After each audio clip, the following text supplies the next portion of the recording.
Peace, everyone. It's Zoha means light, and I'm coming back to you today with my second talk about Don Miguel Ruiz's The Four Agreements. In a previous conversation I had, we addressed the first two agreements, which are be impeccable with your word and don't take anything personal. And we talked about how I use those throughout my healing journey to manifest the life that I want to live, that I envision for myself.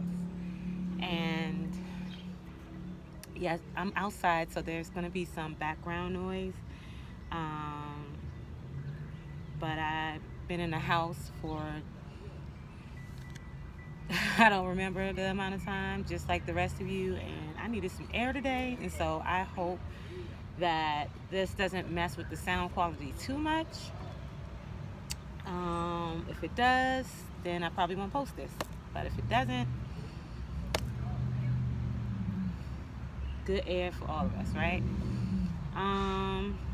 So the last time, I'm gonna let this truck pass by.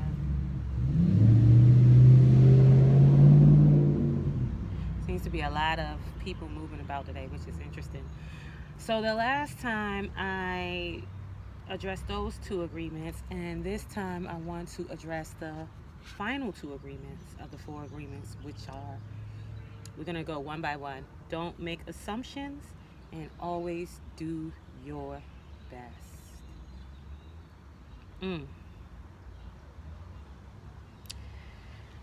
So I'm going to read what Don't Make Assumptions says. It says, find the courage to ask questions and to express what you really want. Communicate with others as clearly as you can to avoid misunderstandings, sadness, and drama. With this one agreement, you can completely transform your life. Okay, so Don Miguel was onto something with that agreement. I mean, I don't know how many of you believe in astrology as a science, but I do think it's a pseudoscience. So as a Cancerian woman, assumptions were my life. Cancer sun born women tend to have that light bulb head, bubble head, where they think everybody can see what's going across the front of their forehead, what they think, what they feel, what they want. And so I assumed a lot of my life that people knew how I wanted to be treated, what needed to be said to me, in intimacy, how I need to be touched, everything. I assumed everything for a very long time, and it caused me a lot of frustration. It caused me a lot of disconnected spaces, and it caused me to enter a lot of disconnected spaces, and to create a huge victim story for myself, because I never asked for what I want. I either assumed that the person understood what I wanted because they had been around me enough, or I assumed that the person would treat me how they treated other people who I'd seen them interact with. Based on who they were, I thought that's how they treated everyone, because that's how I had modeled myself to exist in this world. And I thought that was normal. That was the norm. That was the baseline for experiences and relationships with others. And so that's creating tons of victim stories, tons of trauma, like I said, and not being able to manifest the type of friendships I wanted, not being able to manifest the type of marriage I wanted, not being able to manifest the type of job I wanted. It like literally broke down everything in my life because I could not communicate clearly. I made assumptions in so many places. It was so terrible. At my job, I made assumptions that they knew that I was worth more than what they were paying me. And for a long time, I didn't ask for what I was worth because I figured if I'm doing XYZ and XYZ and XYZ and XYZ, that you would get that I deserve XYZ, XYZ, XYZ, and XYZ. But that's not how it rolls, okay? And that was the first place I implemented my self-worth conversation. I implemented my ability to speak up for myself and not make assumptions by going to my then supervisor at the time after researching several other positions that were similar or the same as mine in my region and showing her their, let me let these cars pass by, showing her their pay, their base pay, averaging it out and saying this is what I deserve based on the work that I do that is similar to all of these people around me who get paid more than me. It took me, I had been working at that company for a good 6 years and 2 or 3 bosses before I said that. I came in there at a very under salary, being underpaid for a very huge job. And it took me 6 years. And shortly after that, I quit. It didn't take me another 6 years, that's for sure. Like, I realized my worth very quickly after that. After asking for raises several times, and after that, and getting pushback to, oh, what about this or whatever, you know, getting lowballed on some level and being like, yo, I'm out. But yeah, it's really interesting how we do that. And also, I grew up in a home where I wasn't allowed to speak out or ask for what I needed. I wasn't allowed to say, oh, I want this, or can I have this? I was given what was available, and that was the end of it. I knew not to ask for anything extra. I knew not to even ask for what I was supposed to get, because if it wasn't available that day, then that's the way it was. And growing up with that kind of poverty conversation as a basis really lent to how I navigated the world for a very long time.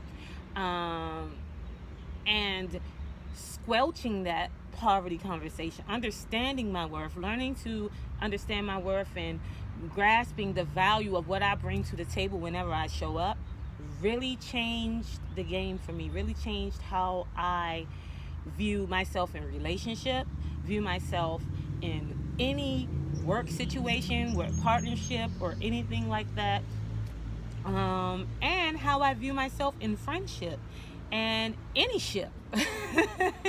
And it's changed, you know, it's changed me so deeply. I am very firm about allowing my children to ask for what they want, need, and desire, and not negotiating them down to something, you know, but actually explaining to them why you can have this at this moment, and why you can't have this at that moment, and when you can have exactly what you're asking for, and why it will be available, especially if it's an issue of time, money, or whatever, because those are the big stressors as a parent, right?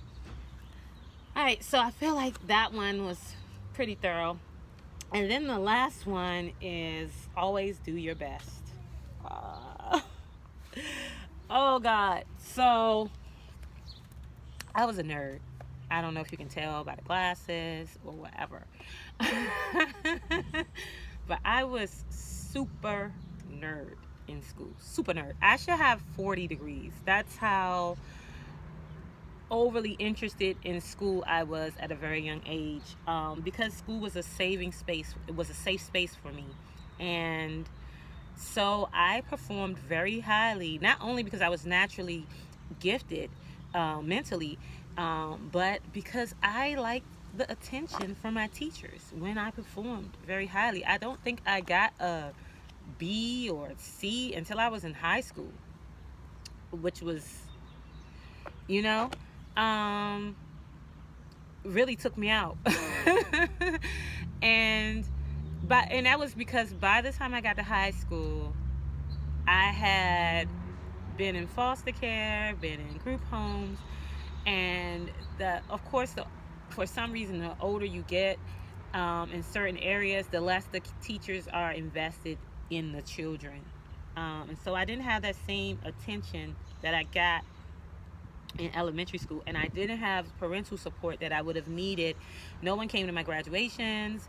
Not, I'm not trying to be sad. I'm just really saying what happened. But no one experienced me as a top student outside of myself. So once I realized that I wasn't going to get anything out of it, I guess I just kind of was like, I don't have to do this. But once I got into the world again, that thing came up for me again, right? And that thing about doing my best, but it was for outside attention, not for inside attention. And when I was doing my best for the outside attention, it was never enough. It was never good enough, as it should be, because who's going to validate you better than you? It took me a while to understand how my self-validation was the motivation I needed to do my best. And it has turned into a wonderful flowering of things. I've been written books. I've discovered that I had artistic creativity. I've been able to teach people things that I've learned and applied in my life as far as healing. I have experienced myself expansively, deeply, especially as far as the amount of things that I surprise myself with that I can do. And it can't be an ego trip like I. It has to be, a soul trip like I, the greater I. The greater I knows how to do this, knows how to experience myself on a deeper level and expand myself in a way that allows me to tap into a well of creativity and understanding that was not there before. So I hope this talk made sense, and if you have any questions, drop them below. I love this book. If you haven't read it, it's an oldie but goodie. The Four Agreements by Don Miguel Ruiz. I do not get paid for this. I'm just one of those people, if I learn something, I pass it on. And I think that's what we are supposed to do as humans. So, talk to you later. Keep shining.